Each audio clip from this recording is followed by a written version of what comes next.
भगवान की अनंतकारी सुमतीनाथ दादा के चरणों में हम सभी का कोटि कोटि वंदन। यहाँ विराजित साधु जीवन राज रत्ना सिंह महासाब, दीदी महासाब, वासली सिंह महासाब आदि थाना 11 के चरणों में हम सभी का कोटि कोटि नमन वंदन।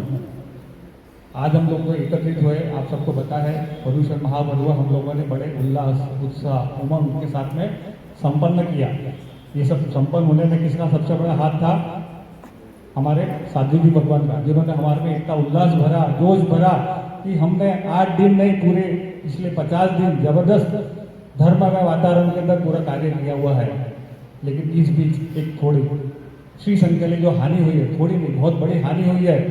हमारे जो आद्य पुरुष थे, जिन्होंने आज हमको यहाँ जो एकत्रित करने का एक रीजन निकाल के रखा है, यदि हम ये मंदिर नहीं बनता, मंदिर की नींव नहीं रखी जाती, प्रतिष्ठा नहीं होती, तो शायद हम इतने जो लोग हैं इकट्ठे आज नहीं होते थे। पता है ना, सही है ना?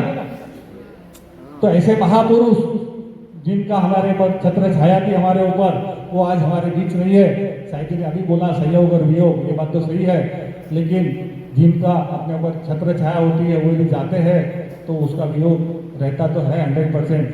तो इसके लिए मैं हमारे आदरणीय अध्यक्ष महोदय निखिल भाई से निमंत्रण आवेदन करता हूँ कि वो मंच पर आवे और गुणानुवाद को आगे बढ़ावे, क्योंकि गुणानुवाद महापुरुषों का ही होता है। उनके गुणानुवाद करने से हमारे में भी कुछ वैसे गुण थोड़े बहुत भी आए तो वो गुणानुवाद हमारा सक्सेसफुल होगा। ऐसे महापुरुष का जाना हमारे में कुछ ना कुछ लेकर आना चाहिए, तो ही हमारे को उसका कुछ तो भी मतलब है। तो मैं निखिल भाई से बोलूँगा कि वो आगे का कार्य करें।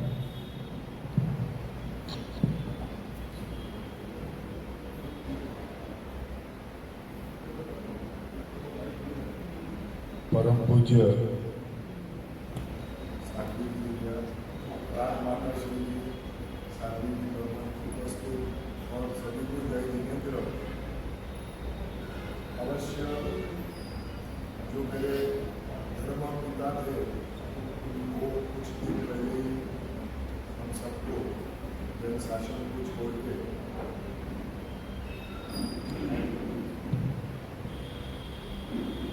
बड़ी हानि ना केवल जैन शासन में हुआ, लेकिन इतने और अजैन भी है, इतने और पर्सनल व्यक्तित्व भी है, परिवार भी है, जिनको ये जबरदस्त हानि हुई। यह गुणानुवाद सभा मैं अपने व्यक्तित्व अपने भाव एकदम अंत में रखूँगा। सर्वप्रथम जो गुरुदेव से एकदम करीब थे और अगर नागपुर पे उन्होंने अगर आशीर्वाद बरसाया है तो उनमें एक व्यक्ति अवश्य ध्यान में आते हैं, वो है हमारे अमरचंद काका, जो इस मंदिर के भी आधार स्तंभ थे। यह मंदिर का एक सोच, एक विचार, एक विजन अगर मैं कहूँ तो परम पूज्य गच्छाधिपति आचार्य भगवान और अमरचंद काका यहाँ के संघ के व्यक्ति तो थे, लेकिन सोचा कहाँ तो इतवाड़ी संघ। यह तो उनके ही पुत्र यहाँ मनीष भाई मेहता यहाँ पधारे हैं। उन्होंने अपने परिवार की पुत्री भी, आप सबको पता है कि वो समुदाय में दीक्षा ली हुई है। बहुत करीब से थे अमरचंद काका और मनीष भाई भी उसी तरह उनके साथ जुड़े हुए हैं, उनके आज्ञा का पालन भी करते हैं। मैं साल में अनेकों बार गुरुदेव के पास वो रहते हैं, बहुत करीब से उन्होंने अनुभव किया है। तो अवश्य पहले हम उनसे विनती करेंगे कि अपने वो भाव प्रकट करें। मनीष भाई मेहता।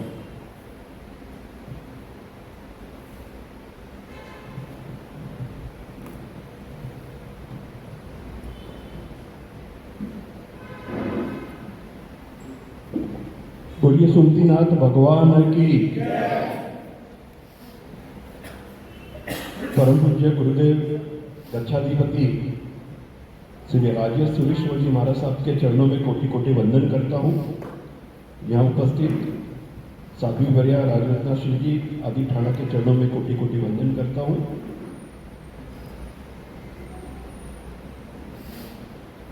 आज ऐसे समय पे हम लोग यहाँ इकट्ठा हुए हैं। पर्यूषण पर्व हमने बड़े आनंद के साथ में पूर्ण किया और एकदम सही कहा, हम सबको इकट्ठा होने का रामदास पेट के अंदर में, पश्चिम नागपुर के अंदर में मौका देने का काम सुमतीनाथ स्वामी मंदिर जो बना वो एक बहुत बड़ा कारणभूत उसके अंदर में बना है। पूज्य गुरुदेव राजर्षि जी महाराज साहब, निखिल भाई ने जैसे कहा कि उनके धर्मपिता थे, उसी प्रकार मेरे लिए भी वो धर्मपिता थे। उनसे मेरा परिचय गुरुदेव 1994 में नागपुर में एक ऐतिहासिक चातुर्मास हुआ था। प्रीति सुधा जी महाराज साहब के साथ में सकल जैन समाज का एक चातुर्मास किया गया था, और उस चातुर्मास के दौरान भारत के प्रधानमंत्री पीवी नरसिम्हा राव जी, उस समय के प्रधानमंत्री, उनका साथ में बहुत बड़ा एक कार्यक्रम यहाँ पे किया था। उस समय पे पूज्य गुरुदेव का चातुर्मास इतवारी मंदिर में था, और उन्होंने पूरे समाज को एक सूत्र में जोड़ने का जो कार्य किया था, जिसकी वजह से सकल जैन समाज की स्थापना हो पाई, और नागपुर का नाम पूरे विश्व के अंदर में, जैन समाज के अंदर में और दिगर समाज के अंदर में भी बहुत जबरदस्त रूप से आगे आया। उसी चातुर्मास के अंदर में उनके बहुत सारे परिचय हमको देखने मिले। गुजरात के चीफ मिनिस्टर छबील भाई मेहता और न जाने कितने चीफ मिनिस्टर और बड़े बड़े लोग गुरुदेव के पास में वंदन करने के लिए नागपुर आए, और वहाँ से नागपुर संघ का पूरे देश के अंदर में अपना एक अलग व्यक्तित्व, अलग एक पहचान बनना शुरुआत हुई। गुरुदेव पार्श्व पद्मावती पूजन के बड़े जानकार थे, और उनकी उस पूजन से लोगों की संकल्प सिद्धि बहुत अच्छे से होती थी। ये हमने प्रत्यक्ष रूप से उस चातुर्मास में देखा। समय की निखिल भाई कितनी 5 साल तक 94 के पहले निखिल भाई तो धर्म में जुड़े थे, मैं धर्म में बिल्कुल हमारे साथ जुड़ा हुआ नहीं था, मंदिर भी नहीं जाता था, और नवकार मंत्र भी क्या होता है उसका भी मुझे बहुत अच्छे से ज्ञान नहीं था। मेरे पिताजी इतवारी मंदिर के अध्यक्ष थे, वो मुझे गुरुदेव के पास में लेकर गए थे। हमारी बड़ी भाभी साथ में हमको लेकर गई थी, और उन्होंने कहा कि इसको कुछ ज्ञान दो, ये मंदिर भी नहीं आता है, धर्म का पालन नहीं करता है। वहाँ सबसे पहला पर्चा गुरुदेव का हुआ। मुझे देखकर गुरुदेव ने तुरंत कहा कि ये भले अभी मंदिर नहीं आता है, पर ये आने वाले जीवन के अंदर में कई मंदिर बनाने के निर्माण के कार्य में सहयोगी होगा। आप सोचिए कि जो व्यक्ति मंदिर भी नहीं आता था, उसको देखकर उन्होंने उस समय के लिए कहा, बस मैं वहाँ से उनके साथ में जुड़ गया। 1995 में नगपुरा में उन्होंने प्रतिष्ठा करवाई, फरवरी 95 में वो संग्राम तीर्थ, उसका पूरा कार्य उन्होंने पूरा कंप्लीट करवाया। वहाँ गुरुदेव उनका परिचय देखा मैंने, जबरदस्त उमस थी। उस उमस के चलते जब वो मेघ मल्हार गाना उन्होंने शुरू किया, तो फरवरी महीने के अंदर में वहाँ पे वर्षा हुई। ये उनका प्रत्यक्ष समाज के ऊपर में और धर्म के वजह से जो कंट्रोल था वो देखा। उसके बाद में तो उन्होंने एक झड़ी लगा दी, कुलपा की तीर्थ। 99 के अंदर में रामदास पेठ की जो प्रतिष्ठा हुई, उसमें समाज को तो साथ में जोड़ा उन्होंने, एक अविस्मरणीय ऐसी एक चीज तैयार की, और अपने नागपुर के समाज के लिए, अपने पूरे भारत और विश्व के समाज के लिए उन्होंने एक बहुत बड़ी सौगात हम लोगों को सबको भेंट दी, निखिल कुसुमकर के रूप में। उस मंदिर के निर्माण के दौरान जिस तरीके से उन्होंने निखिल भाई को डेवलप किया, मैं और निखिल भाई, मेरे पिताजी और निखिल भाई के पिताजी के संबंध 50 वर्षों से होने से निखिल भाई मेरे मामा के बेटे, मैं बोलता हूँ हमेशा। पर उस चातुर्मास के दौरान, उस मंदिर की प्रतिष्ठा के दौरान 1996 से 99, 3 साल के अंदर में निखिल भाई को जिस तरीके से गुरुदेव ने आशीर्वाद दिया, और निखिल भाई ने भी उतने ही अच्छे तरीके से उसको सहज के लिया, तो हमारे को आज विश्व के अंदर में एक निखिल कुसुमकर के रूप का एक बहुत बड़ा एक धर्म के प्रति समर्पित व्यक्तित्व मिला। वो दिन मैं मानता हूँ, निखिल भाई भी कहते हैं कि मेरे धर्मपिता पूज्य आचार्य राजर्षि जी महाराज साहब, उनकी इतनी जबरदस्त कंट्रोल था। देवेंद्र फडणवीस उस समय यहाँ का कॉरपोरेटर था, उसको यहाँ पे कार्यक्रम के अंदर में हमने बुलाया था। उसकी स्पीच होने के बाद में गुरुदेव ने, उस समय जब वो केवल कॉरपोरेटर था, गुरुदेव ने आशीर्वाद करके बोला था कि कि इस बच्चे में मैं मुख्यमंत्री देखता हूँ। 99 में उन्होंने कह दिया था कि आने वाला मुख्यमंत्री भारत का महाराष्ट्र का बनेगा, और वो बाद में सही हुआ। देवेंद्र फडणवीस भी हमेशा ये एक्सेप्ट करता है कि मैंने जब सोचा नहीं था मैं मुख्यमंत्री बनूंगा, तब गुरुदेव ने मेरे को मुख्यमंत्री में प्रस्तावित किया था। उसके बाद में 99 का रामदास पेट का भी प्रतिष्ठा पूरी हुई थी। हमारे परिवार पर महत की कृपा उन्होंने की गुरुदेव 2001 में सोनल हमारे परिवार की सुपुत्री, उसको सर्वेश्वरी यशाश्री जी के रूप में उन्होंने ग्रहित किया और 2001 में वर्धमान नगर में उनका भव्याति भव्य दीक्षा महोत्सव किया। और उस दिन से हमारे लिए तो परिवार के जो अग्रज बन गए। सर्वेश्वरी यशाश्री जी ने 2001 से दीक्षा के बाद से लेके ऐसे ऐसे विक्रम सर्जन किए तप के अंदर में, वो पूज्य गुरुदेव की कृपा से ही वो कर पाए। 2001 का वो जो चातुर्मास हुआ, दीक्षा हुई, उस दीक्षा को आपको ख्याल है जहाँ पे मंदिर बना हुआ है गुरुदेव, उस जगह के ऊपर में खाली ओपन प्लॉट था और वहाँ दीक्षा हुई थी, वहाँ उद्यान करवाया था। सामने स्पीच चैम्बर की बिल्डिंग में गुरुदेव का विश्राम था। सीढ़ियों पे बैठ के हम लोग बात कर रहे थे। गुरुदेव ने हमको 3-4-5 लोग थे, शायद निखिल भाई भी थे। गुरुदेव ने पूछा ये सामने जो प्लॉट है तुमको क्या दिखता है इसमें? तो हमने सबने कहा ओपन प्लॉट दिखता, और क्या इसमें? गुरुदेव क्यों पूछ रहे थे? तो बोले मुझे यहाँ भव्याति भव्य मंदिर दिख रहा है। और वहाँ उस दिन वर्धमान नगर मंदिर बनाने की जो एक प्रेरणा, वहाँ संकल्पना, उस दिन वहाँ से शुरुआत हुई।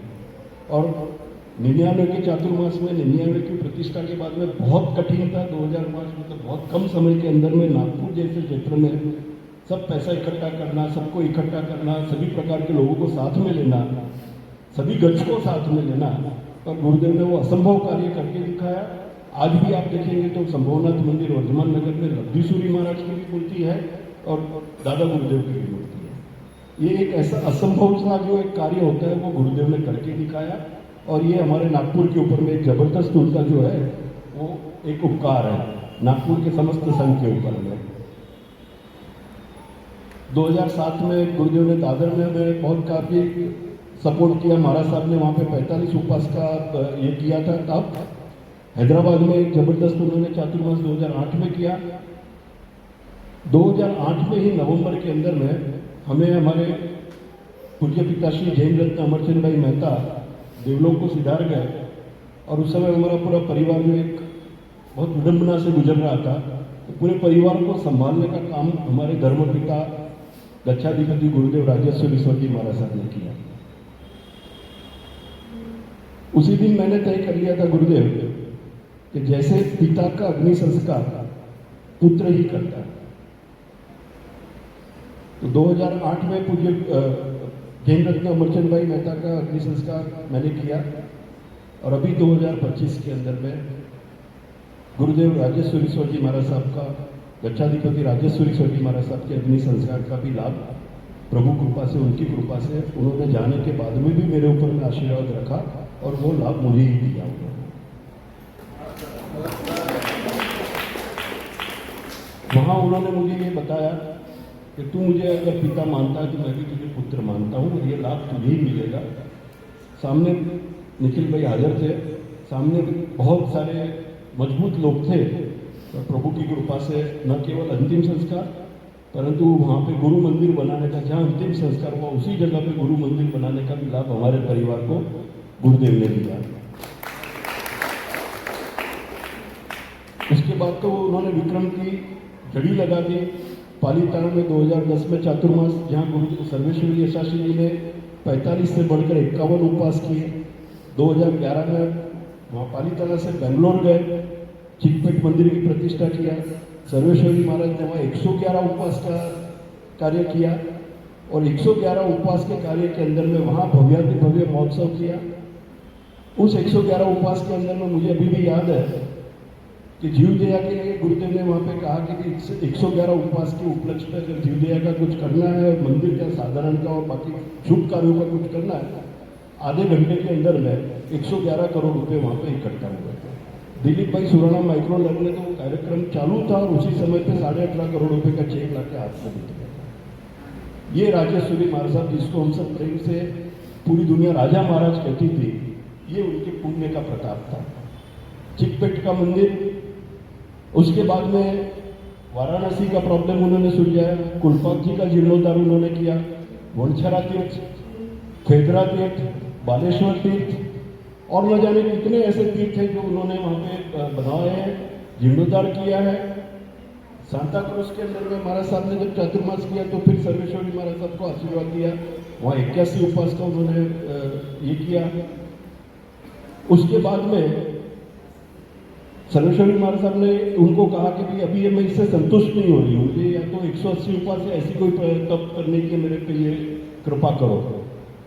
पूज्य गुरुदेव ने पालीताना के अंदर 2018 के अंदर में एक ऐतिहासिक चातुर्मास करवाया 2500 लोगों का, और उस चातुर्मास के अंदर में सर्वेश्वरी महाराज साहब को जो एक तप की एक सर्वोत्कृष्ट जो तप होता है हमारे जैन समाज का, गुण रत्न संवत्सर तप, 495 दिन का, जिसके अंदर केवल 44 दिन खाना होता है, बाकी के 451 दिन उपवास होते हैं, वो तप का उनको आशीर्वाद किया और उन्होंने वो गुण रत्न संवत्सर तप 2018 में पालीताना तीर्थ के अंदर में बहुत अच्छे से पूरा किया। अहिंसा सम्मेलन, जैन फेयर और न जाने ऐसी कितनी सारी चीजें उन्होंने समाज के अंदर में की। प्रवर समिति के सभी लोगों ने, अभयदेव महाराज साहब ने और बाकी लोगों ने जो संदेश भेजा, उसमें उन्होंने एक ही बात कही कि प्रवर समिति जो अपने जैन समाज की है, जो अपनी दिशा निर्देश तय करती है, उनको भी मार्गदर्शन देने का कार्य गच्छाधिपति राजेश्वरी जी महाराज साहब चुप, इवन दो कि वो प्रवर समिति के सदस्य नहीं होने के बावजूद वो हमेशा उनको गाइडेंस देते थे, और उनके गाइडेंस के ऊपर में अपने प्रवर समिति ने कई ऐसे कार्य, कई ऐसे निर्णय लिए जिससे अपने जैन समाज की दिशा आगे बढ़ी है। बोलने के लिए बहुत सारी चीजें उनके लिए, जितना बोलूं उतना कम पड़ेगा। एक खाली वाक्य में यहाँ पे बहुत इंपॉर्टेंट जो मुझे लगता है मेरे जीवन के अंदर में मैं बताना चाहता हूँ। 1998 के अंदर में अटल बिहारी वाजपेयी जब भारत के प्रधानमंत्री थे, उनकी सरकार थोड़ी हिली थी और वोट के अंदर में सब गड़बड़ हो रही थी। उनका फोन गुरुदेव को आया, गुरुदेव को उन्होंने रिक्वेस्ट की, तो गुरुदेव ने मुझे, सुंदरलाल जी पटवा मुख्यमंत्री थे, शैलेंद्र मानावत अपने यहाँ के, हम दोनों को प्रधानमंत्री निवास भेजा पार्श्व पद्मावती पूजन करवाने के लिए। पार्श्व पद्मावती पूजन मैंने अपने हाथ से अटल बिहारी वाजपेयी प्रधानमंत्री से प्रधानमंत्री निवास में करवाया, गुरुदेव के दिशा निर्देश के अनुसार। जैसा पूजन पूरा हुआ, मोबाइल पे गुरुदेव से संपर्क किया। गुरुदेव ने मोबाइल पे उनसे पूछा कि अटल जी अभी आप क्या चाहते हैं, पूजन हो गया, अब आपका संकल्प क्या, आप इस पूजन की वजह से क्या चाहते हैं। अटल जी ने उनको कहा कि गुरुदेव, इसके आशीर्वाद से देश की सेवा करने के लिए मुझे स्थिर सरकार चाहिए, ऐसा मुझे आशीर्वाद दीजिए, 5 साल चले ऐसी सरकार का मुझे आशीर्वाद दीजिए। ये उन्होंने पूरा किया। उतने में प्रमोद महाजन प्रधानमंत्री निवास में आए कि मुलायम सिंह यादव ने अपना समर्थन सोनिया गांधी को देने से इनकार किया है, और अब ये जो चुनाव होगा वो चुनाव होके रहेगा, सोनिया गांधी प्रधानमंत्री नहीं बनेगी, और उस चुनाव के बाद में अटल जी की सरकार पूरे 5 साल चलेगी। जब तक अटल जी रहे, जब तक वो जिंदा रहे, उनका जो बेड है, उस बेड के ऊपर में उस पूजन के अंदर में जो पार्श्व पद्मावती की प्रतिमा रखी थी, वो प्रतिमा उन्होंने हमेशा, जब तक वो जिंदा रहे, जब तक आखिरी सांस तक उनके बेड के ऊपर में वो प्रतिमा रही। ये गुरुदेव का जो आश्चर्यजनक हम कह सकते हैं कि कंट्रोल था, या भगवान के साथ उनका जो भी संबंध था, जिसके चलते गुरुदेव ने ऐसे ऐसे विक्रम सर्जन किए हैं। आज समाज को, जैन समाज को ही नहीं, पूरे विश्व को एक ऐसे व्यक्तित्व की बहुत बड़ी खोट हुई है। ये पूरी तो नहीं की जा सकती है। हमारे परिवार को तो मैं शब्दों में बयान नहीं कर सकता, इतनी बड़ी खोट ये हुई है। हर रोज ऐसा लगता है कि गुरुदेव होते तो एक बोलते, गुरुदेव होते तो इसका ऐसा सॉल्यूशन बताते हैं, पर जैसे गुरुदेव ने कहा कि संयोग और उपयोग, वो तो लिखा हुआ है। इसी को हमको मानते हुए अब जीवन के अंदर में उनके द्वारा जो भी चीजें हमारे हमको मार्गदर्शन दिया गया है, उसी को आगे बढ़ाते हुए हम अपने जीवन में आगे बढ़े। आज के इस दिवस पर मैं स्वरूपाबेन अमरचंद भाई मेहता अमर स्वरूप परिवार की ओर से, अपनी ओर से, समस्त समाज की ओर से गच्छाधिपति पूज्य आचार्य राजस्थुरीश्वर जी महाराज साहब को श्रद्धांजलि देना चाहता हूँ और उनका आशीर्वाद अब ऊपर से हमेशा हमारे ऊपर में बरसता रहे, ऐसी परमपिता परमात्मा और गुरुदेव से प्रार्थना करते हुए आपने मुझे यहाँ पे बुलाकर गुरुदेव का गुणानुवाद करने का अवसर दिया, उसके लिए मैं आपका बहुत बहुत धन्यवाद देता हूँ। जय जय।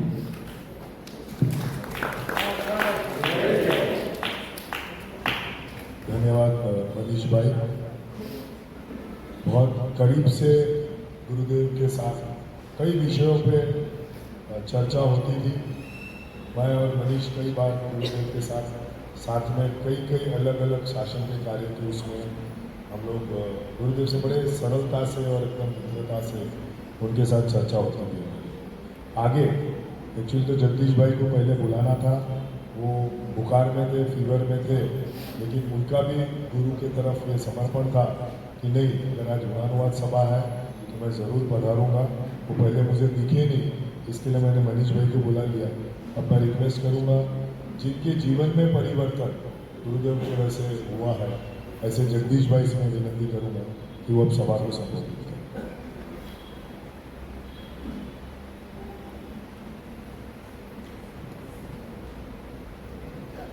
बोलो श्री सुमतिनाथ भगवान की जय। परम पूज्य साध्वी जी भगवान अनंत कीर्ति शिव जी महाराज साहब की सुशिष्य है। परम पूज्य साध्वी जी भगवान राजरत्ना सिद्धि आदि थाना 11 के ओवन में कोटि कोटि वंदन। आज हम परम पूज्य गच्छाधिपति राज्य सुरेश्वर जी महाराज साहब की गुणानुवाद सभा में एकत्रित हुए हैं। इस समय पे मुझे महोपाध्याय जी का ये पंक्ति याद आ रही है कि उत्तम नागुण गावता गुण आवे निज अंग। निखिल भाई ने, मनीष भाई ने परम पूज्य गच्छाधिपति का पुण्य वैभव आपके सामने रखा, लेकिन मैं आपके सामने उनका जो गुण वैभव है, जो आंतरिक वैभव है, जो कि तीनों चातुर्मास में मुझे उनके साथ व्यक्तिगत संपर्क में रहने का, उनकी व्यायाम करने का और उनकी सेवा करने का जबरदस्त लाभ मिला है और बहुत नज़दीक से उनके व्यक्तित्व को मैंने देखा है। वो देखने के बाद मैं हमेशा उन्हें, वैसे तो उनमें बहुत सारे गुण थे, लेकिन हमारे जैसे जीवों के लिए जो आलम्बन रूप में हमको मोक्ष तक ले जाने में जो गुण सहाय करेंगे, ऐसे 3 गुणों की बात आपके सामने मैं रखना चाहूँगा। सबसे पहला उनका गुण था गुरु समर्पण। विक्रम सुरीश्वर जी महाराज साहब को इतना समर्पित थे और दादा गुरुदेव लब्धि सुरीश्वर जी महाराज साहब को भी इतना समर्पित थे कि उनका कोई भी कार्य, कोई भी अनुष्ठान, कोई भी फंक्शन, ये लब्धि सुरीश्वर जी महाराज साहब और विक्रम सुरीश्वर जी महाराज साहब को याद किए बिना या उनको नमस्कार किए बिना कोई भी कार्यक्रम या उनका प्रवचन या कोई भी शासन प्रभावना का काम उनका होता नहीं था। और उसके बाद में भी वो हमेशा गुरुदेव को, जब भी कोई ऐसी समस्या आती है, कोई प्रश्न आ जाता था, तो वो गुरुदेव को याद करते थे और बोलते थे कि गुरुदेव की कृपा से ये सब बोलते। हम बोल रहे हैं कि उनकी कृपा से हम बरोबर बोल रहे हैं, लेकिन जब उनको पूछा जाए तो वो बोलते थे कि मेरे गुरुदेव मुझ पे कृपा कर रहे हैं। तो ये गुरु समर्पण का गुण हमें भी, आज आपका मालूम नहीं, लेकिन मेरे में भी वो गुण की कचास है। तो ये मौके पे वो गुण को याद करके मैं परमात्मा को और साधु साध्वी भगवान को प्रार्थना करूँगा कि जो पराकाष्ठा का गुरु प्रत्यय का समर्पण उनमें था, वैसा समर्पण मुझ में भी आए। दूसरा उनका विशिष्ट गुण जो हमारे लिए जरूरी है, वो था निष्पृहता। जहाँ पे भी उन्होंने प्रतिष्ठा कराई, जहाँ पे भी उन्होंने शासन के कार्य करे, उसके बाद में कहीं पे भी उन्होंने कहीं पे भी कोई भी दखलंदाजी या ये नहीं किया कि अभी ये मेरा बनाया हुआ संघ है तो मैं बोलूँगा उसी प्रकार से होगा। यहाँ पे सुमतीनाथ प्रभु का देरासर बना, निखिल भाई साक्षी है। वहाँ पे संभवनाथ परमात्मा का जिनालय बना, वहाँ पे गणेश काका है। वहाँ पे आज भी कोई भी ये नहीं बोल सकता कि वहाँ पे गच्छाधिपति का कहीं पे भी इंटरफेरेंस आ रहा है। इंडिपेंडेंटली दे दिया। उसकी शायद बहुत सारे लोगों को जानकारी नहीं होगी, कुछ लोगों को जानकारी होंगी, मनीष भाई को और निखिल भाई को विशेष, कि जब नगपुरा तीर्थ के अंदर कुछ ऐसा प्रसंग आया कि कोई श्रावक ने जिद ली कि मैं पूरा जीर्णोद्धार का लाभ लूँगा लेकिन गुरुदेव का नाम नहीं रखूँगा। उनके निखिल भाई, मनीष भाई वगैरह और दूसरे जो श्रावकगण हैं बहुत ही एक्साइटेड हो गए थे, बहुत उत्तेजित हो गए थे और बोलते थे कि नहीं हम कोर्ट में जाएंगे, ये करेंगे, वो करेंगे, ऐसा क्यों करेंगे, वो करेंगे, ऐसी बहुत सारी चली। लेकिन गुरुदेव ने एक ही बात बताई, जैनम जयति शासनम, कुछ नहीं करना है, जैसा चल बरोबर वैसा कुछ भी, यानी निष्ठुरता रखना। इतने बड़े शासन के कार्य करने के बाद में ये छोड़ देना कि जैसे आज हम घर में या कहीं पे थोड़ा सा काम करते हैं और यदि हमको एक्नॉलेज नहीं किया जाता है तो हमको बुरा लग जाता है। उन्होंने हमेशा जो शासन को आगे रखा और जो तीसरा उनका गुण था, जो गुण उनके से सीखना है, जैनम जयति शासन। उन्होंने हमेशा शासन को आगे रखा, शासन की उनमें प्रधानता रही। जिस समय पे, जो समय पे जैन धर्म वर्तमान परिस्थिति में गुजरा, एक समय था जब मद्रास का चातुर्मास हुआ उनका, वहाँ पे उन्होंने अहिंसा फेयर का आयोजन किया। क्यों? क्योंकि उस समय पे कत्ल खाने की और बाकी हिंसा की प्रधानता इतनी थी, उस समय पे समाज को मार्गदर्शन की जरूरत थी कि नहीं हम अहिंसा के मार्ग पे चले, और उन्होंने वो अहिंसा की मुहिम चलाई। उसके बाद में उन्होंने शासन के लिए भ्रूण हत्या यानी गर्भपात के लिए इतना जबरदस्त कार्य किया है और उनकी आंख में आंसू आ जाते थे जब ये विषय पे चर्चा होती थी कि जो सरकार ने कायदा कर दिया कि नहीं इतने महीने तक का एबॉर्शन लीगल है, जबकि जैन दर्शन तो पहले दिन से वो पंचेंद्रिय की हत्या मानता है। तो उन्होंने अलग अलग संघों में, अलग अलग गांव में मुहिम चलाई और लाखों करोड़ों बहनों से ये संकल्प प्रतिज्ञा पत्र भरवाया कि हम शादी के बाद या अब कभी भी एबॉर्शन का सोचेंगे नहीं और एबॉर्शन का विचार करेंगे नहीं। सिर्फ जैन श्राविका नहीं, अन्य धर्म की श्राविका के लिए भी उन्होंने ये मुहिम चलाई। अब आखिरी में पिछले 2-3 साल से अभी जो मोहन भागवत जी अभी जो स्टेटमेंट दे रहे हैं कि एक हिंदू को 3 लड़के होने चाहिए, ये सोच गुरुदेव की 3 साल पहले मेरे से बात हुई, तब उन्होंने बोला कि अभी जगदीश एक ही काम करने जैसा है कि जैन संघ में जो हमारे बच्चों की संख्या कम हो रही है वो संख्या कम ना हो और हमको प्रेरणा करना है कि ज़्यादा से ज़्यादा श्रावक श्राविका जैन कुल में आए। तो ये उनकी इच्छा थी। तो ये अंतिम इच्छा में मैं निखिल भाई से और मनीष भाई से विनती करूंगा कि ये जो अंतिम इच्छा गुरु भगवान की थी और आज देश के लिए इसकी बहुत ही जरूर है। आप सभी का पुण्य बहुत जबरदस्त है, आप चाहो तो इसमें बहुत बड़ा योगदान दे सकते हो। और उसके बाद में शासन प्रभावना, फिर यदि वो दिगंबर साधु भगवत रहे या कोई भी संप्रदाय के साधु संत रहे, मुझे याद है कि जब संभवनाथ भगवान की प्रतिष्ठा की बात आई उस समय पे नागपुर में जितने भी अलग अलग संप्रदाय के जितने भी साधु संत अवेलेबल थे, सबके पास उन्होंने कमेटी बनवाई और उनको सबको वहाँ भेजा कि ये प्रतिष्ठा में आशीर्वाद देने के लिए आप सभी भी पधारेंगे।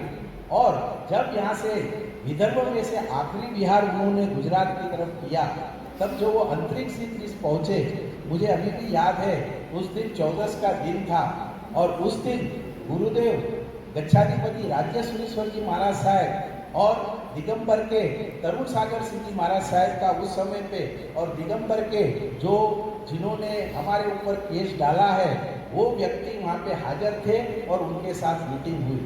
मीटिंग में मैं हाजिर था। मैंने देखा कि सामने वाले कितनी बार एक्साइटेड होके करने लगे, लेकिन गुरुदेव एक भी समय में कहीं भी उनको आवेश या आवेग नहीं आया। उन्होंने पूरी कोशिश की कि नहीं, ये जैनम जयती शासनम में हमारे भाई है, ये समाधान हमारा बिना झगड़े के सलट जाना चाहिए। तो उन्होंने भी इसके लिए जो यथाशक्ति प्रयत्न किया, लेकिन यदि नियति को कुछ और मंजूर है वो हमारे हाथ में नहीं है। लेकिन जैनम जयती शासनम यानी उनके लिए एक ही था, और उन्होंने उनकी निश्रा में जब एक तीर्थ की प्रतिष्ठा हुई, मेरे ख्याल से गांधीनगर के बाजू में, वो तीर्थ का नाम भी उन्होंने क्या रखा है, जैनम जयती शासनम। वो श्रावक का नाम मुझे याद नहीं आ रहा है, रास्का, हाँ मिच्छा, हाँ दर्शन भाई ने रास्का में जैनम जयती शासनम वो तीर्थ का नाम। तो ये तीन गुण, एक गुरु समर्पण, दूसरा निष्ठुरता, और तीसरा हो हमको शासन मिले, वो भावना से आज हम गुरुदेव को श्रद्धांजलि तो क्या है 1 या 2 मिनट की दे देंगे, लेकिन मैं चाहूँगा हम गुरुदेव को श्रद्धांजलि नहीं देंगे, लेकिन हम गुरुदेव को स्मरणांजलि देंगे। क्योंकि श्रद्धांजलि तो ये गेट के बाहर निकलेंगे और हम भूल जाएंगे, लेकिन स्मरणांजलि ये चिरायु रहेंगी कि हमारे साथ कि गुरुदेव के जो 3 गुण है और हमको भी जल्दी से जल्दी मोक्ष में जाना है, तो ये 3 गुण हमारे लिए भी बहुत ही आवश्यक है। ये बात करते हुए मैं मेरा वक्तव्य पूरा करता हूँ। परमात्मा की आज्ञाएं आशय तो कोई भी कुछ भी बोला गया हो उसका विच्छामि विक्रम, विच्छामि विक्रम, विच्छामि विक्रम। धन्यवाद जगदीश भाई। विशेष रूप से तबीयत नहीं होने के बाद भी, ठीक होने के बाद भी आप यहाँ आए और 3 गुणों की बात किया, चाहे वो गुरु प्रेम हो, निष्ठुरता हो या जैन शासन की तरफ प्रेम हो। वो तीनों गुणों का बहुत करीबी से हम सबने जो भी तरीके गुरुदेव से ये अनुभव किया हुआ है। नरेश जी जैन जी भावुक हुए हैं, उनको भी 2 शब्द, क्योंकि युवक तरीके जब गुरुदेव का चातुर्मास हुआ था तब युवक मंडल और वो सब कार्य नरेश ने किया था, तो उनकी भी विनती है कि 2 मिनट वो भी संबोधित करें। राजमाता के चरणों में कोटि वंदन। मेरे को कभी किसी ने देखा नहीं, मैं पोडियम पे आते हुए बहुत कम आता हूँ। बैक ऑफिस में हूँ, मैं बैठ कर काम करता हूँ, पर गुरुदेव की काफ़ी करीब से काम करने का मौका मिला था। तो जस्ट भैया ने याद दिला दिया, वो चातुर्मास मनीष भाई ने, सबने, तो मैं बोला 1-2 चीज़ अपने भी बताना चाहिए। हम लोग की परिवार बहुत दूर था, जैन हम लोग सिर्फ 8 दिन पोजीशन में हम करते थे सेवा पूजा इतवारी जाके, आज इतना पापा बहुत लिंक थे जैन इससे, पर हम लोग बच्चे लोग का सब लोग अलग था। जब ये मंदिर का सिलसिला शुरू हुआ तब निखिल भाई के साथ में माल दिया, मेरे बड़े भाई आर्किटेक्ट है, वो साथ में हुए, और तब से हमारा थोड़ा सिलसिला यहाँ पे रामदास में चालू हुआ। खुशी की बात ये थी कि मेन जो प्रतिमा मूल नायक जो सुमतीनाथ थे, वो पापा ने हमारे गांव से मंगवाई, मतलब अरेंज करवाई थी, जो सुमतीनाथ भगवान, प्राचीन सुमतीनाथ आहोर से। तो जब प्रवीण काका गए थे गांव पे, हमारे मूल गांव, और वहाँ से प्रतिमा जी लाई, तो वो आई तो रात में डिसाइड हुआ कि ये प्रतिमा जी को कहाँ रखेंगे। तो हमारा एक फ्लैट था रामदास पेट में, जो सिर्फ खरीदा, जो हमको भी नहीं मालूम था हमारा फ्लैट है पृथ्वी वंदन। तो काका अमरचंद काका के खास मित्र आर्किटेक्ट थे प्रोफेशन में, तो कुछ भी काम करना है तो दोनों जन की बहुत पटती थी। अमरचंद काका छगनराज जी जैन के नाम पे फेमस थे भारत। तो बोले फ्लैट तो है रामदास पेट में अपना, तो बोले ठीक है, बोले वहीं कर। वहाँ से हम लोग की और जोड़ने की भावना बढ़ी। भगवान हमारे घर भी आयोजित हुए कुछ समय के लिए। फिर पापा ने सामने सोसाइटी बनाई थी गिरिराज, वहाँ पे फिर NIT का थोड़ा सा रिक्वेस्ट करके वहाँ पे एक रूम बनाया और टेम्पररी मंदिर बनाई। वो मंदिर बनाया तब वहाँ पे बहुत कम लोग थे और लिमिटेड ही पूजा करने के लिए चलते थे। वहाँ से शुरुआत हुई। हमारे को लकीली 87 वगैरह में एक हमारी दुकान पैसे चौक पे हमारे को मिली ऊपर गुरुदेव से सबकी। तो फिर हमारा फैमिली का वो मंदिर में जाना दर्शन करके ही दुकान खुलती, मतलब इतना लिंक होने लग गए थे हम लोग भगवान से। यहाँ तक के आए, फिर यहाँ पे बात हुई है जगह की, जगह का ओके हुआ, मंदिर चालू हुआ। मंदिर के लिए मीटिंग होती थी हमारे ऑफिस में रात को, तो हमारी डायरेक्टली नहीं थी पर इनडायरेक्टली हम लोग बहुत इन्वॉल्व होते जा रहे थे अंदर ही अंदर। मीटिंग होती थी तो हम हमेशा ही नॉर्मली वहाँ रहते थे, देखते थे क्या हो रहा है, कैसे कर रहे हैं निखिल भाई, अमरचंद काका, सब लोग, प्रवीण काका, छेना भाई शाह, काफ़ी लोग थे एक्टिव इसमें, और भी नितिन भाई जोशी, बाबू भाई जोशी, बहुत लोग ऐसे एकदम कर्मित कार्यकर्ता थे, वो लोग रहते थे। वहाँ से फिर आए बात प्रतिष्ठा की। प्रतिष्ठा के वक्त में ऐसा हुआ कि लकीली सुमतिनाथ सोसाइटी बनी और वही साल मेरी शादी हुई 96 में। तो हमारा घर बहुत छोटा था सेंट्रल एवेन्यू में, तो हम यहाँ पे शिफ्ट हुए। तो वो समय जैसे प्रतिमा की आए इधर, तो जितने भी प्रोग्राम होते थे तो 6 परिवार बहुत लिमिटेड यहाँ रहे, एकदम एक्टिव थे। इनमें से हमको एक मौका मिला, भगवान आए, पूजा खनन विधि से शुरू किए और भैया भी इन्वॉल्व थे, तो बहुत ज़्यादा हम लोग का होते रहा इन्वॉल्वमेंट। आई बारी प्रतिष्ठा की। प्रतिष्ठा के वक्त तक के हम लोग सिर्फ इन्वॉल्व रहते थे, काम होता था, मारे ब्याज देते थे क्या। अब वहाँ पे बोले कि एक टीम होना, इनकी टीम बन गई है, युवक की टीम बनाना है। तो युवक की टीम में फिर इंद्र भाई बुराना करके थे, 6th फ्लोर पे रहते थे, अभी बॉम्बे हाल शिफ्ट हो, और वो बने प्रेसिडेंट, और मुझे मिला पद सेक्रेटरी का वो समय। जैसे निखिल भाई को नहीं आगे लाया, वैसे के वैसे युवक मंडल में मेरे को आगे लाया आचार्य जी ने, राजेश्वरी जी, और हमेशा हमारे से रोज वहाँ पे जब भी प्रतिष्ठा थी 8:30 से 9 ये हमारा टाइम था युवकों का स्पेशल, जिसको भी जब भी आना है, जो बात करना है, हम हाथ पांव दबाते थे, बात करते थे, इतने इधर उधर के क्वेश्चन पूछते थे क्योंकि नॉलेज नहीं था ज़्यादा।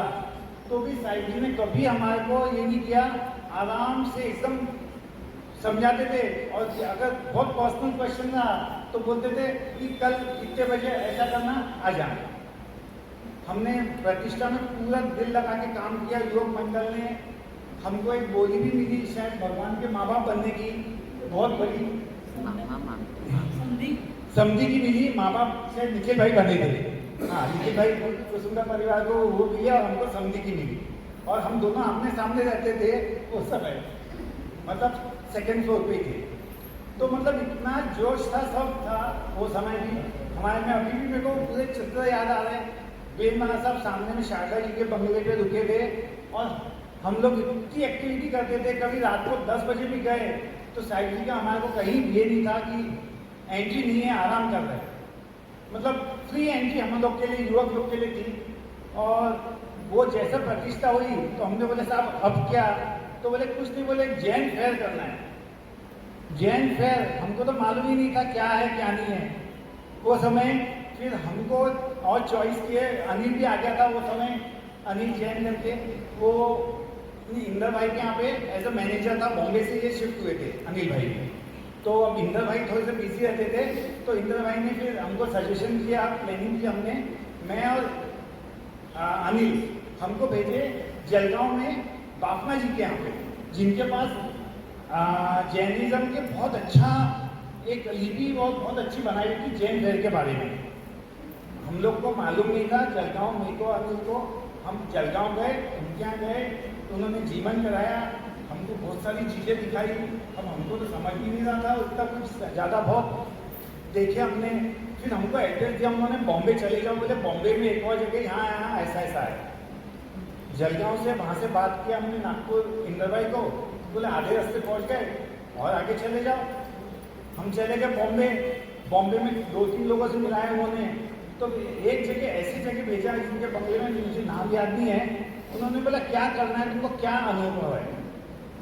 अनुभव बोला तो हम लोग तो एकदम ये हो गए, क्योंकि वो भी नया मैं भी नया।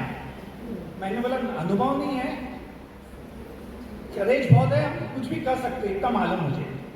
और मेरे को पहले से ही था कि कोई भी काम करना है, जैसा मुझे कहीं भी अटका है तो मुझे वो काम करने में ज़्यादा मजा। रूटीन काम तो करती है, और कोई अटक गया वो काम बोला तो मुझे मजा आती काम करने में। तो उन्होंने बोला बहुत टफ है, बहुत बड़ा काम है ये, तुम्हारे खोल लेंगे फेयर में आएंगे कितने जन और कितने दिन के लिए चाहिए, और तुम्हारी प्लानिंग क्या है। मैंने बोला प्लानिंग तो वहाँ पे स्कूल बहुत है, तो मैं स्कूल के पूरे बच्चों को जमा करके ला सकता हूँ दिन में तो, और सुबह और शाम में अपने भाई जो साधारणिक भाई है, और उनको अब हमारे वो समय न्यूज़पेपर वाले से भी अच्छी लीक हो चुकी थी, सभी न्यूज़पेपर में आचार्य महाराज का रोज कॉलम आता था, तो उसमें इसके थ्रू हम मार्केटिंग कर ली। वो कन्विंस हो गए सामान देने के लिए हमको, और हमने यहाँ पे जैन फेयर किया। वो समय हमको पहली बार मालूम पड़ा कि किस लेवल का हम कर सकते हैं, मतलब सोच के भी बाहर था वो। हमने मोरभवन में किया, वो मोरभवन हॉल हमको छोटा पड़ने लग गया।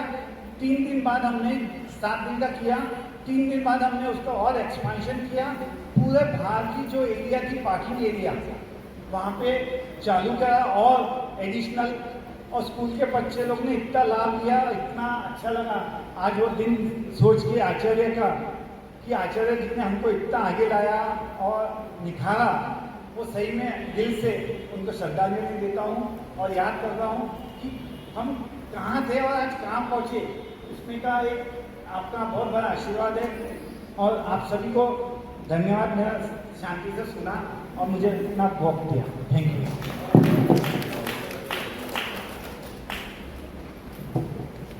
जब मन से भाव से बोलते हैं ना तो बिल्कुल कॉन्फिडेंस आ जाता है और बोल सकते हैं। तो नरेश भाई उदाहरण है, मंच पे पीछे रहते लेकिन जब मंच पे आए और जिस गुरुदेव से जुड़े थे और जिस भाव से जुड़े थे तो सभी चीज़ें याद आ जाती हैं।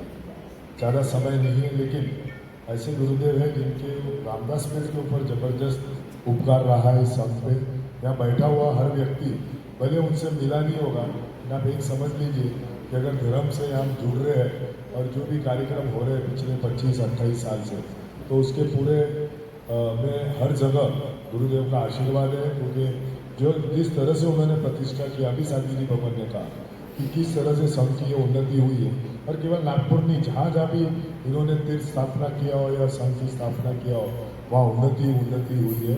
अब ज़्यादा समय नहीं लेता हूँ, लेकिन हमारे नगर सेठ ने एक मैसेज भेजा है, उनको वायरल है, उनके भी परिवार के ऊपर काफ़ी उपकार है, तो उन्होंने जो भेजा है मैं पढ़ के सुनाता हूँ। परम पूज्य गच्छाधिपति आचार्य श्री राजेश्वरी महाराज साहब का हमारे परिवार पर इतना उपकार है, उसे शब्द में व्यक्त करना असंभव है। उनका जीवन, उनका तप, उनका त्याग, उनकी साधना सब हमारे लिए प्रेरणा के अक्षत स्रोत्र है। सन 1994 में जब वे नागपुर पधारे, उस समय हमारे परिवार पर उनकी और बहन महाराज की कृपा से जीवन का एक नया अध्याय प्रारंभ हुआ। उस समय से आज तक उनकी कृपा और आशीर्वाद के कारण हमारा परिवार धर्म मार्ग पर दृढ़ता से चलता आ रहा है। नागपुर में उनके ही पावन कर्मों से सुमतीनाथ मंदिर, संभवनाथ मंदिर और इतवारी मंदिर के भी भवन, और सुमतीनाथ मंदिर और वर्धमान नगर मंदिर यह सबकी स्थापना हुई। आचार्य देव ने हमें यह अनमोल संदेश दिया है कि धर्म में लगाया गया प्रत्येक अंश, प्रत्येक क्षण और प्रत्येक रुपया केवल असीमित पुण्य का उत्पादन करता है। यही पुण्य जीवन की सबसे बड़ी पूंजी है, जिसे कभी कष्ट नहीं किया जा सकता है, नष्ट नहीं किया जा सकता है। आज यदि हम धर्म की सेवा पर पा रहे हैं, पुण्य का उत्पादन कर पा रहे हैं, तो उसका संपूर्ण श्रेय केवल और केवल उनके आशीर्वाद और प्रेरणा को ही जाता है। उनके गुण का जितना भी वर्णन करें वह सदैव अधूरा रहेगा। उनकी करुणा, उनकी त्यागमय तपश्चर्या, धर्मनिष्ठा और पावनवाणी, ये सब हमारे जीवन को अलौकिक करती रही है और करती रहेगी। और अंत में एक ऐसा प्रसंग जो हमारे परिवार के लिए अमूल्य है, जब आचार्य भगवान ने इस लोक से विहार किया और उनकी अंतिम क्रिया संपन्न हुई, तब उनके पार्थिव शरीर का अग्निदाह का लाभ हमारे परिवार को प्राप्त हुआ। यह अवसर किसी परिवार के लिए काल्पनिक सौभाग्य है। यह प्रसंग हमें सदैव याद दिलाता है कि आचार्य भगवत का हम पर कितना गहन स्नेह और विश्वास था। हमारा परिवार स्वयं को ध्यान मानता है, धन्य मानता है कि हमें ऐसे महापुरुष की सानिध्य, मार्गदर्शन और आशीर्वाद का लाभ प्राप्त हुआ। हम सबकी प्रार्थना है कि आचार्य भगवत की स्मृति, उनके उपदेश और उनकी प्रेरणा हम सबको सदैव धर्म मार्ग पर स्थिर रखे और उनके चरण कमल का आशीर्वाद हमारे परिवार तथा समस्त संघ पर बना रहे। परेश भाई, नगर से परेश भाई से यह संदेश भेजा था जो मैंने यहाँ पढ़ के सुनाया है। और अब मेरी बारी है। अंतिम बारी बड़ी डिफिकल्ट होती है क्योंकि जो कुछ मुझे बोलना था वो तो लगभग सबने बोल दिया और मनीष ने तो ज़्यादा ही बोल दिया मेरे बारे में कि क्या है, मुझे गुणानुवाद सभा गुरुदेव की है। पर खैर, अब ऐसे गुरु हैं जो मेरे को बहुत कुछ दिया है तो मैं भी बोले बगैर रह नहीं सकता।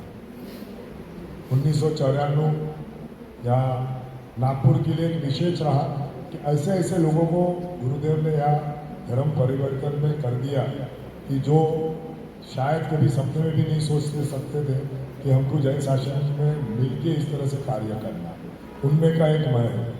1994 में हमारे अमरचंद काका का मेरे को एक दिन फ़ोन आया। जैसे मनीष ने कहा कि अमरचंद काका और मेरे पिताजी बड़े मित्र थे और मेरे को फ़ोन आया कि आचार्य भगवंत बुला रहे हैं। तब मेरे को आचार्य भगवंत भी नहीं समझता था कि आचार्य भगवंत क्या है। मंदिर में केवल दर्शन पूर्वक, जैसी मनीष की कहानी, परेश की, बहुत लोगों की कहानी होगी, वैसी मेरी कहानी थी। तो मैं गया वहाँ पर। तो पहला चीज़ जो उन्होंने कहा गुरुदेव ने कि रामदास पेट में मंदिर बनाना है। तो मेरे लिए भी एकदम से अचंभा था कि भाई एकदम से मंदिर बनाना है, कुछ ABCD नहीं मालूम मेरे को और मंदिर। लेकिन देखिए, अच्छे संस्कारिक घर में हो जिनके पिताश्री दिल में लिख के जाए कि रामदास पेट में अगर एक मंदिर बन सकता है तो अवश्य बनाना, ऐसी मेरी भावना है। तो मैंने इसके लिए हाँ कह दिया कि मेरे पिताजी की भावना है। उस उद्देश्य से यहाँ मैं भी जुड़ूंगा क्योंकि उस समय परिस्थिति नहीं थी कि मैं वैसे कार्य में जुड़ूँ और करूँ, और उतना समय भी नहीं था। लेकिन एक डैडी का सपना पूरा हो, उस उद्देश्य से मैं जस्ट जुड़ा। और जुड़ा तो क्या जोड़ा, फेविकोल का जोड़ कभी छूटेगा नहीं। भले वाले नहीं है लेकिन वो जोड़ तो मेरे लिए साथ में रहेगा रहेगा और रहेगा। और मैं क्या कहूँ, और मैं पिता ऐसा नहीं मानता हूँ। जब कोई भी बच्चा पैदा होता है इस संसार में तो 9 महीना पहले घर पे रहना पड़ता है। और मेरे लिए सौभाग्य था कि मैं 9 महीना, जब गुरुदेव का इधर प्रतिष्ठा हुआ, प्रतिष्ठा से लेके चातुर्मास पूरा 9 महीना मैं रहता था सेकंड फ्लोर जो आज हूँ, और नीचे में वो रूम में रहते थे गुरुदेव। मेरे को नहीं मालूम कि 9 महीने में एक भी दिन मेरा ऐसा ना हो कि हम लोग 8 सवा 8 बजे साथ में नहीं बैठते। नहीं रहा तो फ़ोन आ जाता था कि आ रहा कि नहीं आ रहा। और वो कहते हैं ना लव एट फर्स्ट साइट, वो वैसा वाला काम होगा। हम लोग बैठ के इतनी शासन चर्चा, एक विशेष गुण जो मैं उनसे सीख लिया, कभी किसी की निंदा नहीं, कभी नहीं। इवन दूसरे संप्रदाय की भी मैंने नहीं सुना कि ये व्यक्ति ऐसा है वैसा है या कैसा है। एक ही चीज़ उन्होंने सिखाया, और एक ही चीज़, शासन के बारे में क्या हो सकता है, शासन को और क्या होना चाहिए, शासन में भले प्रिंसिपल सेम रहे, पॉलिसीज क्या बदल सकती है। अंतिम समय तक केवल शासन शासन शासन और शासन, उसके सिवाय मेरे को नहीं लगता कि कभी कोई संसार की चर्चा मेरे साथ, उनके साथ या किसी के साथ भी उनकी हुई। वो 9 महीने का पूरा समय, इतने कार्यक्रम, जीवन निर्माण, प्रवचन माला, जो अभी भी कई लोगों को याद होगा जो उस समय थे।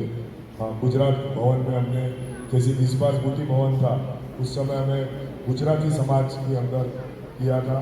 जबरदस्त अजैन लोग भी प्रभावित हुए, कई अजैन लोगों का भी जीवन परिवर्तन हुआ उस समय। और वो एक प्रवचन माला चली जिसमें किताब छपी और किताबें 5 से 6 बार प्रिंट हुई और लोगों को दी। और तब से मैं जुड़ा, और ऐसा जुड़ा कि अंतिम समय तक कभी ऐसा नहीं हुआ कि महीने में 1-2 बार उनसे बात नहीं हुई। चाहे मैं जाऊँ नहीं जाऊँ, फ़ोन पे तो अवश्य बात होती रहती है। फिर चाहे वो सकरम तीर्थ की वहाँ पे हुआ, बनारस का पूरे तीर्थ का प्लानिंग नागपुर से हुआ, अहिंसा फायर जो अभी नरेश ने कहा वो हुआ, ऐसी अनेक अनेक अनेक कार्य, कुछ चीज़ें जो जीवन में मैंने अपनाया और अपनाने के बाद बहुत शांति मिली, वो शेयर करना चाहता हूँ। क्योंकि संघ के आपके प्रेम से करीबन 24-25 साल कार्य करता हूँ। प्रसंग होते ही रहे, हर साल चातुर्मास हो या साल बाद कुछ ना कुछ चातुर्मास, लेकिन उनका एक वाक्य हमारे को हमेशा याद रहते हैं। लोग कहते हैं कि शायद मैं गुस्सा नहीं होता, मुझे नहीं पता, पर ठंडा दिमाग, वो एक वाक्य ने मेरे को ठंडा बना दिया। बहुत अच्छी तरह गुरुदेव से भी मैंने शेयर किया है, समझना पड़ेगा क्या, बहुत अच्छी तरह कहा था मेरे को निखिल भाई, क्योंकि कार्य होता तो मैं बोलता साहेब આપણે તો આમ વિચારેલું એમ થઈ ગયું, આપણે તો આટલા વાગે કીધેલું, 9 વાગે કીધેલું અને 10:30 વાગે કીધા। वो बहुत अच्छी तरह बोले, मैंने जो તું કેટલું બી વિચાર, જે સમય જે થશે એને कार्यक्रम કહેવાશે। हिंदी में जिस समय जो होता है उसको कार्यक्रम बोला जाता है। तो पहले कितना भी सोच ले, लेकिन जो समय हुआ उसको कार्यक्रम बना के एक्सेप्ट कर ले तो अच्छा रहेगा। नहीं तो हम चालू हो जाते हैं कि यार ऐसा बोला था और ऐसा हुआ। बहुत सरल शब्दों में उन्होंने इतना सुंदर रूप से मेरे को समझा दिया, जो आज तक मैं अमल करता हूँ। कई बार होता है कार्यक्रम में कि शायद घनी बार था कि આપણે વિચાર્યું હોય મોડું થતું જાય, કોઈ થઈ જાય, હમણાં થઈ ગયું છે એમ નથી कि अपन को अभी बहुबाल भी करना है, लेकिन ठीक है जो समय पे होने वाला बहुबाल वही समय पे होने वाला, तो वो एक चीज़ होना चाहिए। दूसरा था उनकी हाइट ऑफ सरलनेस। अरे बाप रे, कोई भी व्यक्ति जाए उनके पास, बड़ा छोटा कैसा भी रहा, मैंने उनको कभी डिफ्रेंशिएट करते हुए नहीं देखा। ऐसे कई साधन भी है, मैं इधर लाया नहीं, शायद बुलाना था, जिनको उन्होंने पूरा उत्थापन करा दिया। और ऐसा एक व्यक्तित्व है कि आज संघ में वो शालिवासन कराता है। मेरे ध्यान में है कि जब वो यहाँ पे रामदास पेज में चातुर्मास आया था, तब घर में शायद जगदीश भाई को और मेरे को ही मालूम है कि खाखरा सेक के वो करता था। और आज वो इस परिस्थिति पे, लेकिन केवल वो गुरुदेव से जुड़ा, वो कहीं बाहर गाँव का था, गुरुदेव इधर पधारे, बाहर गाँव छोड़ के नागपुर शिफ्ट हुआ। तो मेरा कहना है धर्म परिवर्तन नहीं, लेकिन उत्थापन की बात करना। हमारे जैसे को धर्म परिवर्तन करा के उत्थापन कराया, लेकिन कई व्यक्तियों की तो पूरा परिवार बसाया है। और बहुत जल्दी, मैं सरलता कहूँ, संवेदना तो अगर किसी की दर्द की बात चल गई तो उनके आँख में से रोने जैसे आंसू चालू हो जाते थे। किसी भी गर्भ की बात किया, एबॉर्शन के बारे में बहुत पीड़ा होती थी। अरे मेरे तो अनेकों बार, अगर साल में 1-2 बार इस पर वो चर्चा ना करें तो मेरे को नहीं लगता कि मुझे 15-20 साल में उन्होंने चर्चा ना की। उन्होंने यहाँ तक सपना देखा कि UN काउंसिल के अंदर इसको पेश किया जाए और पूरे वर्ल्ड के लिए ये किया जाए कि ये एबॉर्शन बंद होना चाहिए। ऐसी विचार, ऐसी संवेदना उनको देश के प्रति और पूरे विश्व के प्रति उनसे आधार है। दूसरा संप्रदायवाद, दिगंबर, श्वेतांबर, मेरे को अभी भी वो स्टेटमेंट याद है, जबलपुर का वो समय, वो मंदिर के अंदर एक छोटा सा पेड़ था, उसके सामने मंडप था, उसके ऊपर बैठे और बड़ी जोर की चिल्लाए कि वो जैन साधु हो ही नहीं सकता जो इस मंच से बोले कि मैं दिगंबर हूँ या श्वेतांबर। एक एक वर्ड मुझे याद है, मैंने बहुत सुंदर तरीके से किया। नहीं भाई, हम अगर ये चीज़ करते तो हम साधु हो ही नहीं सकते। हम सब जैन है, भले मार्ग हमारा क्रिया अलग अलग है, लेकिन लक्ष्य तो एक ही है, तो हम सब एक हैं। और वो केवल वो नहीं, वो एकता में हमेशा दिखाते थे। अभी तरुण सागर का शायद उदाहरण जगदीश भाई आपने दिया।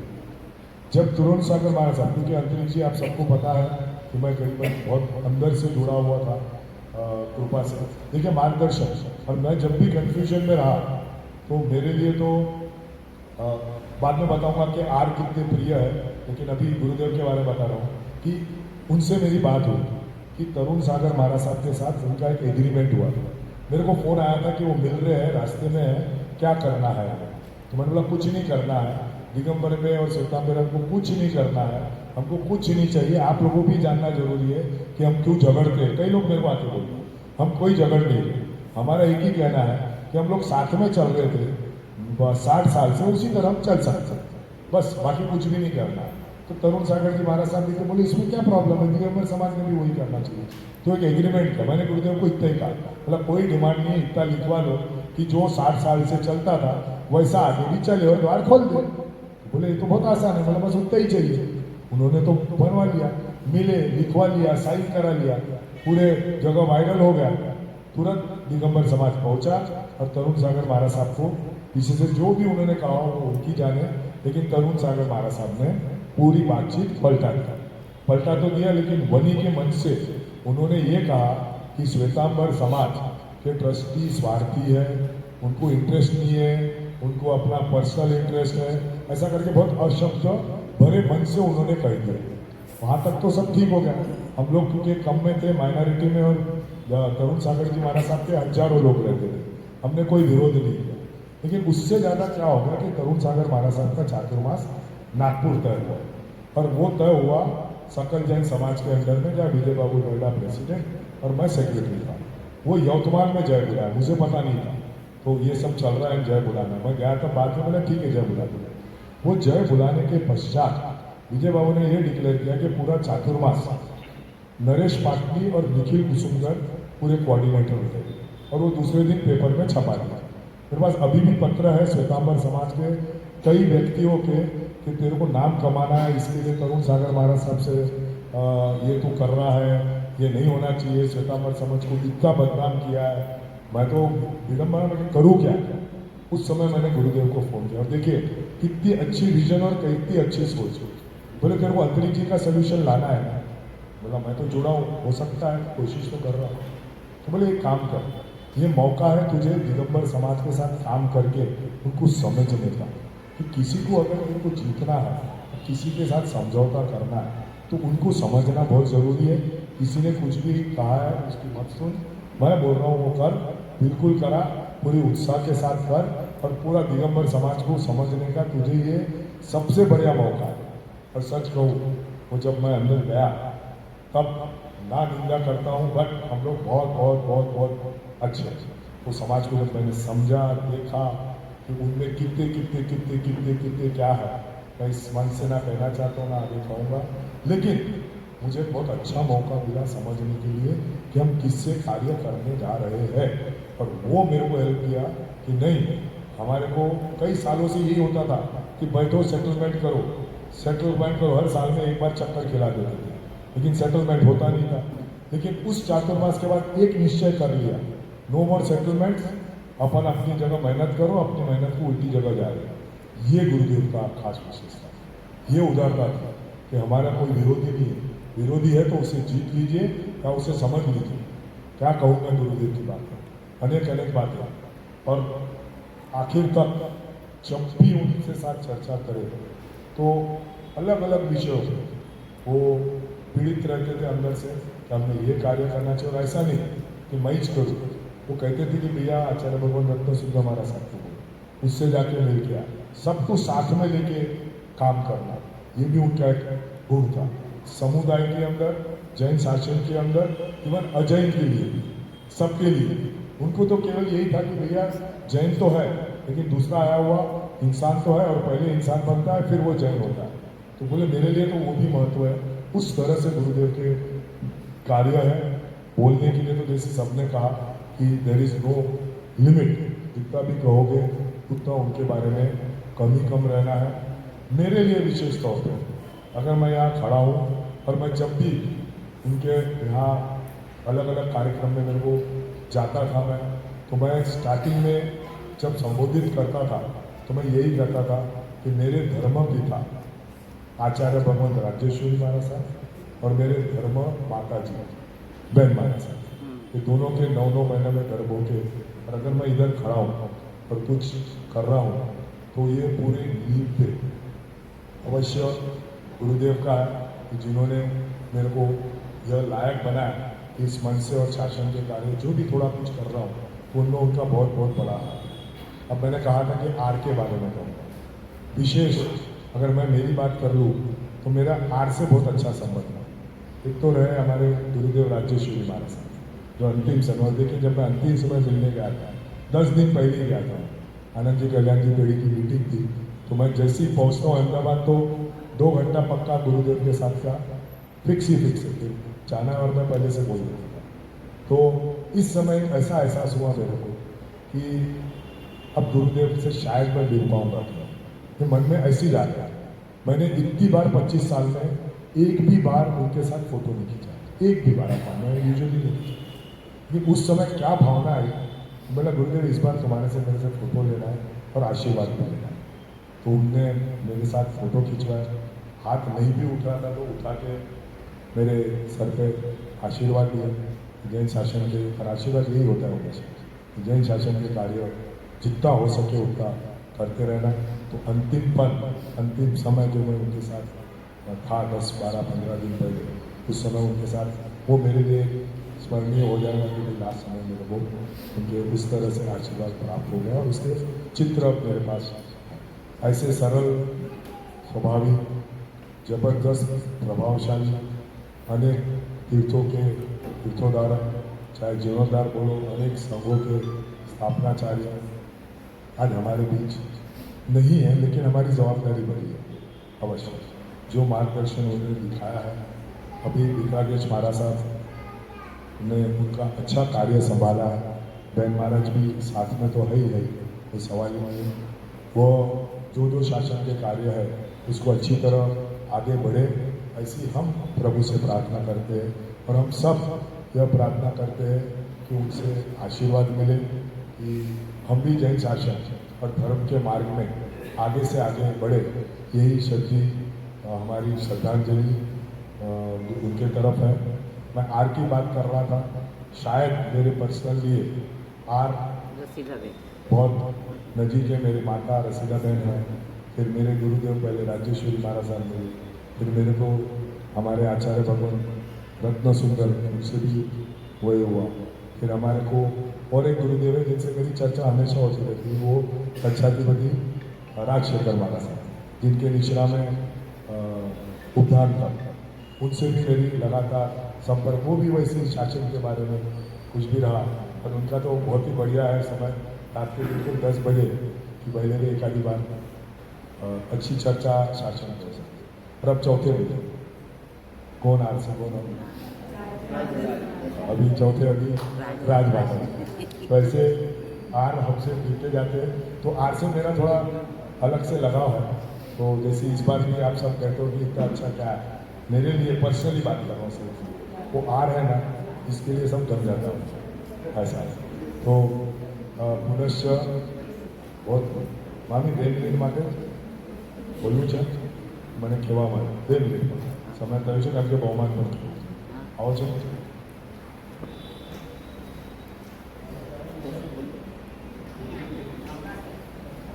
और इनके जो भक्त है ना गुरुदेव के, ये भी एक आप सुनोगे ना तो अचंभे हो जाओगे कि किस तरह समर्पित है।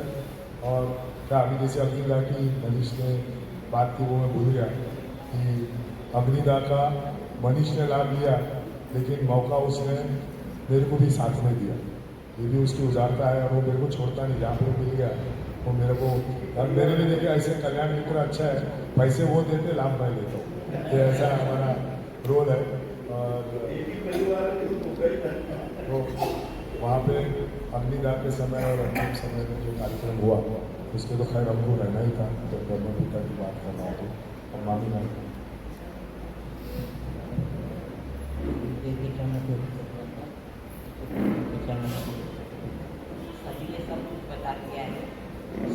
सभी ने सब कुछ बता दिया है, मेरे को इतना कुछ ज़्यादा बताने की जरूरत नहीं है उनके बारे में। पर हम जहाँ यहाँ प्रतिष्ठा हुई उसी साल हम आए इधर। पहले मैं वर्धा से आई थी, न मेरे को पूजा कुछ का संसार में 40 जन के घर में आई थी, तो मेरे को कुछ इतना धर्म का लगन तो थी पर इतना करने को मिलता नहीं था। जैसे ही यहाँ आए और राजेश्वरी जी महाराज साहब और वेद महाराज साहब थे, तो उनके कारण मेरा सब जीवन में परिवर्तन हो गया।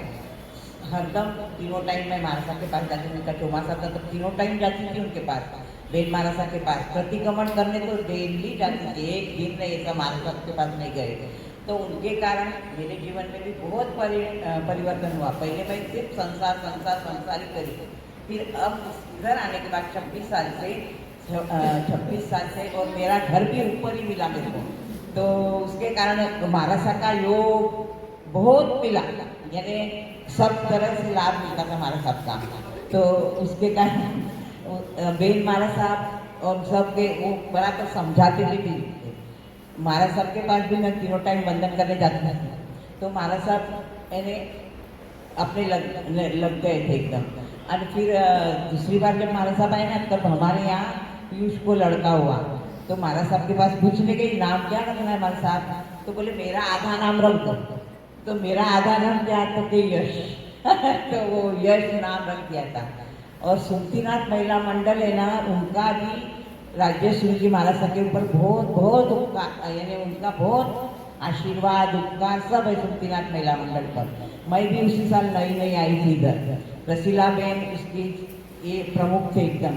तो सुमतीनाथ महिला मंडल ने बहुत काम करा था महाराज साहब के निश्रा में, बहुत यानी बहुत ज़्यादा वो मंदिर के निर्माण में, फिर सब में बहुत योगदान दिया था।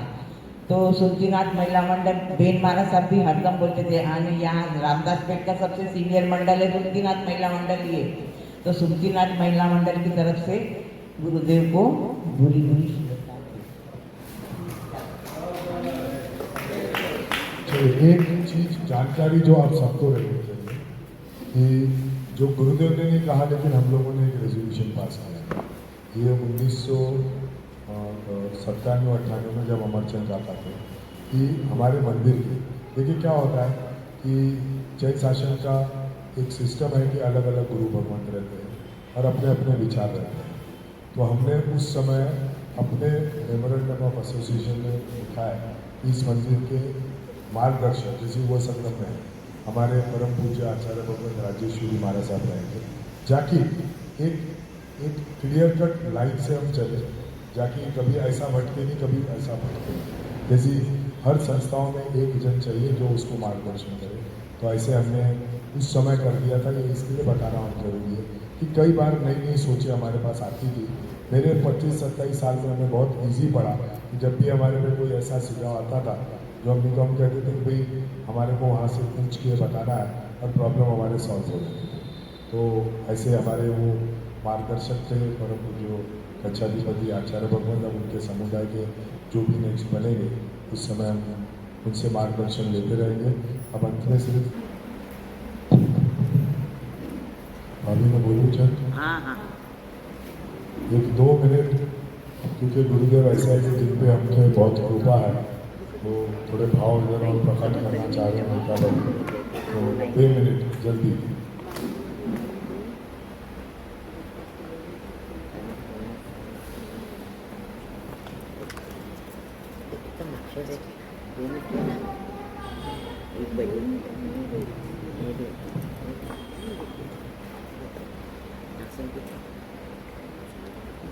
खूब खूब धन्यवाद निखिल भाई।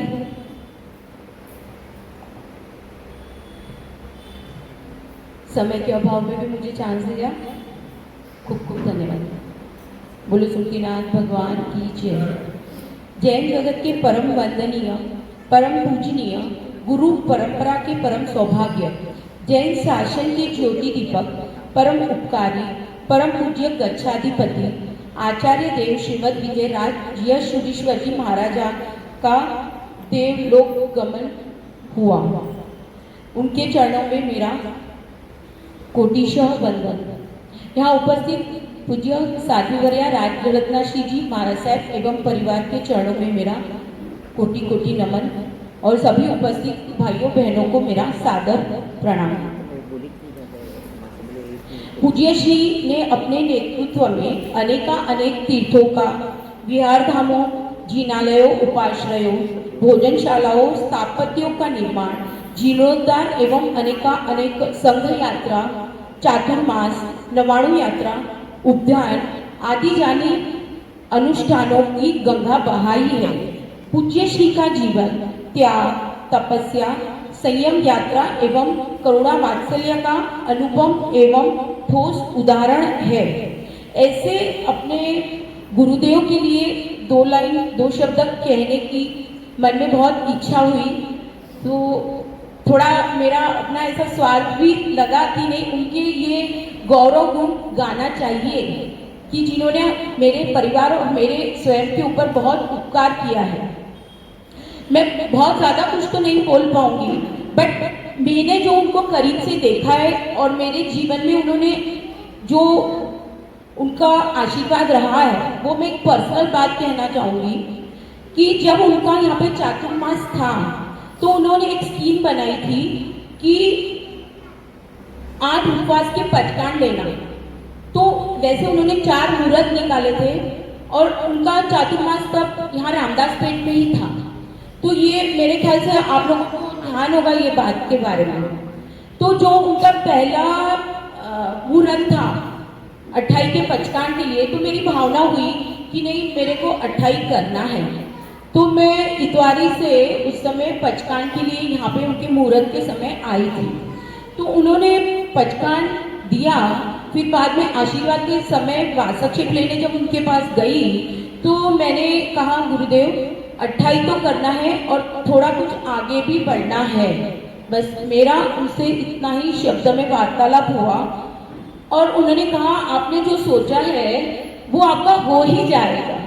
बस इतने ही शब्द मेरे लिए काफी थे और मालूम नहीं वो कैसे वो हो गया और उनकी निष्ठा में मेरा मासिक शमन की भावना थी और वो पूर्ण हुआ।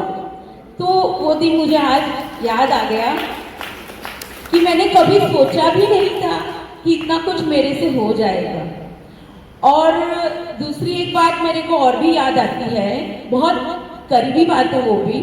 पार्टी में जो जैन मंदिर है हमारा और वहाँ पे जो हमारे भगवान जी पधारे हैं, नौ प्रतिमा जी, तो तब वे समय वो वहाँ पे मद्रास में थे। तो बहुत करीब से वो भगवान हमारे घर हमको उनका आगमन कराना था और चेन्नई से हम लोग को यहाँ पे लाना था। और उसके पहले पूर्व विधि थी, वो सारे भगवान पूरे अंजन शलाका करके हमको उन्होंने दिए थे। तो अंजन शलाका का जो महोत्सव था, बहुत करीब के लोग थे, पूरा संघ नहीं था उसमें, हमारा परिवार था और कुछ 10-15 लोग संघ के थे। और जो उन्होंने विधि कराई थी वो पूरी विधि में हम पूरा टाइम वहीं पे रहते थे गुरुदेव के साथ में। और जब वहाँ पे हम लोग चेन्नई गए, गुरुदेव ने एक ही शब्द बोला था, नीता तू हवे आवी गई छो, અહીંયાથી તારે ક્યાંય નથી જવાનું, बस। और उन्होंने जो आशीर्वाद दिए और पूरी जो विधि कराई, वो पूरी विधि में पूरा कार्य, यानी कुछ भी मेरे को याद नहीं है कि मेरे हाथ से नहीं हुआ है। और इवन भगवान का जो अंजन शलाका का महोत्सव था, भूविश मेरा बेटा बहुत छोटा था, हार्डली मेरे ख्याल से 5-6 साल का, 5-6 साल नहीं 9 साल का होगा करीब से। अंजन शलाका की विधि में उसकी उंगली पकड़कर वो पूरा रात में बच्चा पूरे भगवान का, महाराज साहब के साथ में उसने जो भी देखा होगा, उसको समझ तो नहीं होगी, बट मेरे परिवार पे उनका बहुत आशीर्वाद रहा है।